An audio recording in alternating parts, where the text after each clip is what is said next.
wa Jomvu Badi Twalib ametoa wito kwa serikali kuhakikisha vituo vya polisi vya Jomvu Kuu, Aldina na Miritini vinapatiwa magari ya doria ili kuimarisha utoaji wa huduma za kiusalama kwa wananchi. Akizungumza wakati wa maadhimisho ya siku ya kimataifa ya kukabiliana na matumizi na usambazaji wa dawa za kulevya, Badi amesema mahitaji ya usalama katika eneo la Jomvu yanaendelea kuongezeka, hasa wakati taifa linapoelekea katika kipindi cha shughuli za kisiasa. Badi amesema uwepo wa magari katika vituo hivyo utasaidia maafisa wa polisi kufika kwa haraka katika maeneo yenye matukio ya kiusalama, kuimarisha doria na kuhudumia wananchi kwa ufanisi zaidi. Bwana PS, police station hizi tatu, kusema ule kweli, the main police station ya Mikinani peke yake ndio ambayo ina magari, lakini Miritini hakuna magari, Jomvu hakuna magari, Aldina hakuna magari. Twakuomba kwa unyenyekevu, wakati unaokuja ni wakati wa siasa, pilika zitakuwa nyingi. Nataka Jomvu ikuwe safe kama vile sehemu nyingine ilivyo safe.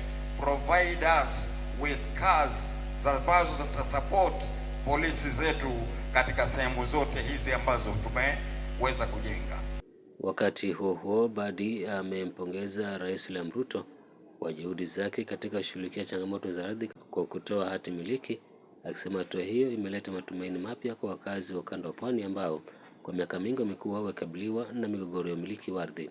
Ameeleza kuwa familia nyingi sasa zinaanza kupata uhakika wa umiliki wa maeneo yao kupitia mpango wa utoaji wa hati miliki, jambo ambalo litachangia kuimarisha maendeleo ya kijamii na kiuchumi. Mwisho nataka kusema nampongeza Rais juu ya mambo ya mashamba. Ameanzisha mchakato wa mashamba hapa Mombasa, pale kwa Punda na sehemu nyingine. Hapa Mwamlai kuna watu Bwana PS wanaokota pesa shilingi 300 sijui 200. Tunataka tuambie Mheshimiwa Rais hajataka msaada wa ndururu yako. Kuna budget ambayo imewekwa settlement. Aidha, amewahimiza wananchi kuendelea kushirikiana na vyombo vya usalama katika mapambano dhidi ya matumizi na usafirishaji wa dawa za kulevya, akisema vita dhidi ya janga hilo vinahitaji ushirikiano wa serikali, viongozi na jamii kwa ujumla. So today I ask each of us to do one thing. If you are in recovery, stay in the cause and become a voice of someone else. If you are a parent or teacher, start the conversation before drugs do. If you are a leader like me or a neighbor, support the rehabilitation, not to reject it. If you know someone struggling, tell them Miritini doors are open and help is not a punishment.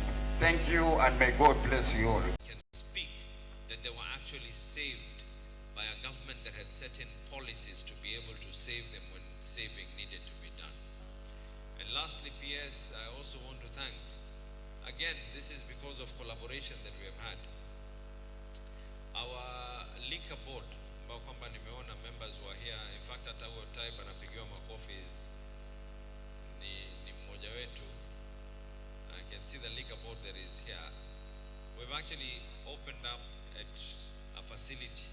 It's ongoing, took on a methadone, and we have proposed that the methadone program should be at security installations. Kwa sababu hao wenye kuuza madawa ya kulevya wana tabia moja, tulikuwa tuko nazo katika social halls. The intent was good when it was started, but when you put a methadone program outside social halls. Ali Vincent, Benvin TV.